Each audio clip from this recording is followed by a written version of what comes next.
В конференц-зале Общественной палаты представители наблюдательных комиссий 80 регионов. От Магадана до Калининграда, от Ямала до Крыма. Работа в каждом не похожа друг на друга. Единые задачи – эффективный мониторинг в местах лишения свободы и защита прав человека. Честно осуществлять функцию народного контроля. Без ангажированных провокаций призвали их представители Федеральной службы исполнения наказаний. Есть куча одиозников, которые пытаются представить ФСИН России как тюрьма малая, а Россия как тюрьма большая.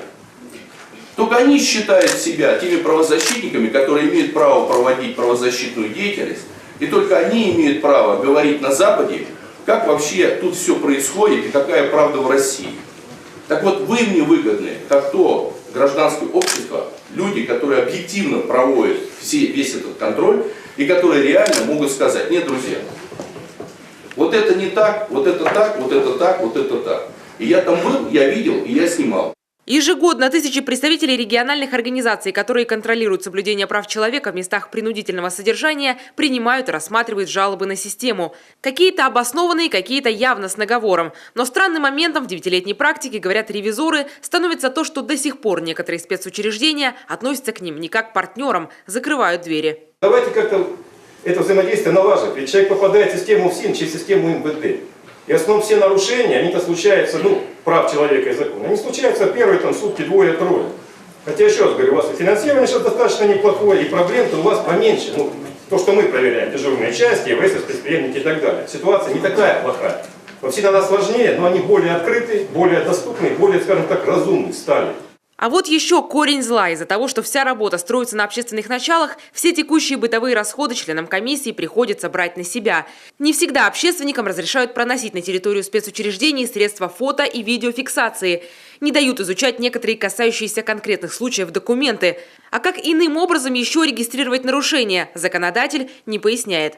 Если мы подберем перечень экспертов медиа, их согласуем с ведомством, то есть они их проверят по всем своим базам учета и тому подобное. И скажут: хорошо, значит, мы тогда с вами сможем их заводить в места принудительного содержания.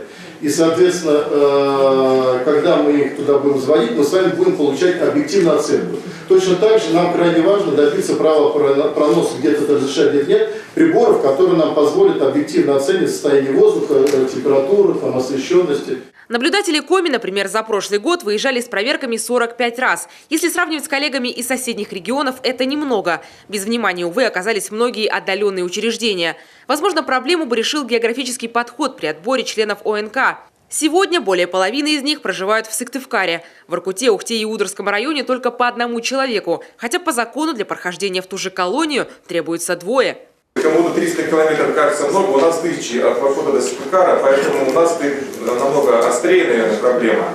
Поэтому при территориальном принципе набора и выбора членов ОНК необходимо учитывать, что раз мы работаем двойками, значит, если у нас в Воркуте один в поле не воин, значит, там должны быть 2 человека. Если избираем уже какой-то отдаленный город, не столица региона, значит, 2 человека должно быть там быть, чтобы это была работоспособная единица.